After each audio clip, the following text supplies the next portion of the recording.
महिला बोलती है, देखो तेरे पास अभी भाड़ा देने के लिए पैसा नहीं है। इसके लिए मेरे पास एक उपाय है। बस तुम्हें मेरे साथ सोना पड़ेगा। तुम मेरा इच्छा पूरा कर दो। तुम्हारा जितना भी किराया का पैसा बाकी है, मैं तुम्हें माफ कर दूंगी। बस तुम्हें रोज दिन मेरे प्यास को बुझाना पड़ेगा। लड़का शुरू में तो घबराता है, क्योंकि वह लड़का शादीशुदा होता है। लेकिन उसके सामने ऐसा स्थिति आ गया था जिसके चलते लड़का को मजबूर होना पड़ा। जब वह औरत और वह लड़का दोनों एक साथ सोए हुए थे, साथ ही पप्पा गप कर रहे थे, उसी समय उस औरत की बेटी दोनों को एक साथ करते देख लेती है। तभी वहां पर ऐसी घटना घटती है जिसको जानने के बाद आप सोचने में मजबूर हो जाएंगे। कृपया आप इस घटना को अकेले में ही सुने, क्योंकि इस घटना में कुछ ऐसी बातें भी हैं जो आप इस घटना को जैसे जैसे सुनते जाएंगे, उन बातों का खुलासा होते जाएगा। चलिए दोस्तों, बिना देर किए हुए आज की इस घटना को शुरू करते हैं। दरअसल दोस्तों, यह घटना दिल्ली की है। 2000 की यह घटना है। आप लोगों को तो पता ही होगा उन दिनों किस तरह की हालत थी जब पूरा दुनिया लॉकडाउन में था। लॉकडाउन से पहले 2019 में एक लड़का जिसका नाम अमर होता है, अमर बिहार से था। वह पैसा कमाने के लिए दिल्ली शहर जाता है। उस लड़के के साथ दो और लड़के भी जाते हैं। लेकिन होता यह है कि दिल्ली पहुंचने के बाद अमर के लिए दोनों लड़के कोई भी काम नहीं ढूंढ देते हैं। दोनों लड़के तो पहले से एक्सपीरियंस होते हैं और वे जल्दी ही काम ढूंढ लेते हैं। लेकिन इधर अमर को दोनों लड़के कहते हैं, देखो यार, तुम्हारे लिए भी काम ढूंढ लो। जब तक काम नहीं मिलता है, हमारे यहां रह सकते हो। जबकि साथ में तीनों गए होते हैं, पर अमर के साथ धोखा हो जाता है। अमर पहली बार दिल्ली शहर गया होता है। उसे कुछ भी समझ में नहीं आ रहा होता है, लेकिन अपना हिम्मत जुटाकर वह किसी तरह काम की तलाश के लिए निकलता है। अमर दिल्ली के एक कॉलोनी में जाता है। वहां काम के लिए लोगों से पूछता है, लेकिन कोई भी काम नहीं दे रहे होते हैं। एक दो दिन बीतने के बाद फिर से अमर काम के लिए निकलता है। उस दिन अमर को एक काम मिल जाता है। उस परिवार में मात्र दो ही लोग होते हैं, एक औरत और उसकी बेटी होती है। अमर का काम था उस औरत की बेटी को स्कूल तक पहुंचाना और घर लेकर आना। उसकी बेटी भी जवान होती है। करीब उसकी उम्र 18 वर्ष चल रही होती है। उस औरत ने अमर को एक घर देता है, लेकिन उसके बदले अमर को उस घर का भाड़ा भी देना पड़ता था। अमर को काम करते करते 5 से 6 महीना हो जाता। दिसंबर का महीना चल रहा होता है। न्यूज में खबर आता है कि एक बीमारी ने लोगों की जान ले रही है। इसकी खबर अमर को भी पता चल जाता है, लेकिन अमर सोचता है कोई खास बीमारी नहीं होगा। उनके दोनों दोस्त अपने घर बिहार वापस लौटने वाले थे, लेकिन इधर अमर को दोनों से चीड़ था, इसलिए वह घर वापस नहीं जाता है। देखते ही देखते पूरा देश भर में लॉकडाउन लग जाता है।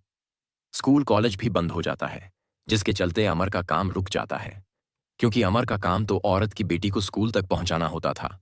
अब लॉकडाउन के चलते सब कुछ बंद था। अमर जितना भी पैसा कमाया था धीरे धीरे करके खत्म होते जा रहा था। एक दिन अमर उस औरत से भाड़ा के लिए बात करने गया होता है। उस वक्त औरत सोफे में बैठकर चाय पी रही होती है। अमर दूर में ही रहकर कहने लगता है, मेरे पास किराया के लिए पैसा नहीं है। औरत बोलती है, अरे अमर, पहले बैठ तो जाओ। अमर अपने समस्या के बारे में बताता है।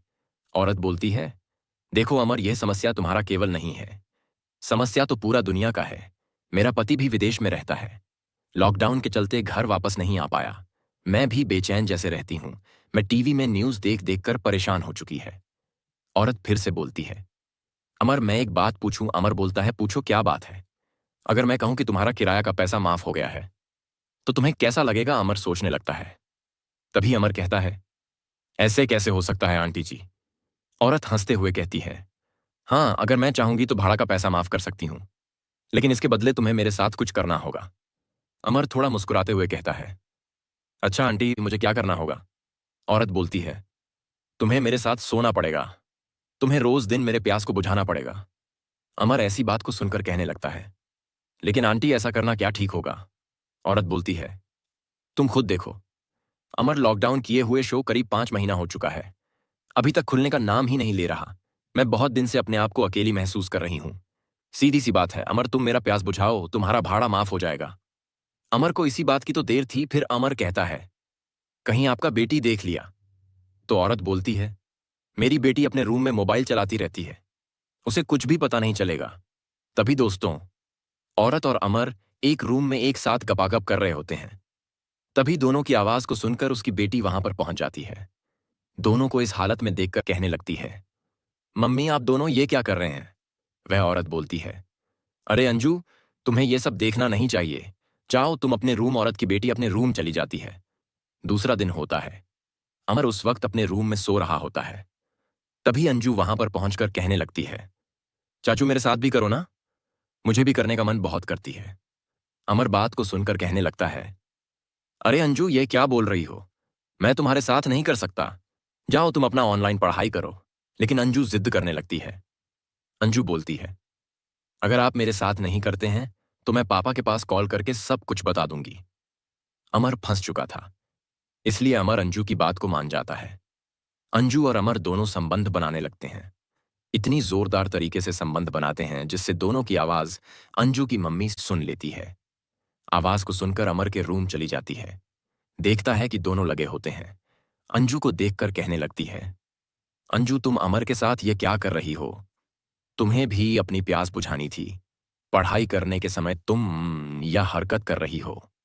तभी अंजू कहती है, आप दोनों जो कल किए थे वह तो सही है और मैं जो करूंगी वह गलत है। अंजू की मां भी अंजू को कुछ नहीं कह पाती है। ऐसा ही जब भी दोनों मां बेटी को अपनी प्यास बुझानी होती थी तो अमर के साथ सब कुछ कर लिया करते थे। अब तो इधर अमर को भी साथ में रखने लगे थे। दोस्तों, उस लॉकडाउन ने बहुत कुछ बदल के रख दिया। कोई मौज मस्ती कर रहा था तो कोई दुख से पीड़ित था तो कोई लॉकडाउन से परेशान था। ऐसी घटना घटी थी उन दिनों। देखो दोस्तों, इस कहानी को सुनाने का मकसद आपको परेशान करना या आपका दिल दुखाना हमारा यह मकसद नहीं है। बस आपको घटना में जो हुआ उसे सुनाना था। और एक बहा आप डिस्क्लेमर जरूर पढ़ ले। देखो दोस्तों, ऐसा ही हमारे साथ बने रहने के लिए हमारे चैनल को सब्सक्राइब कर ले।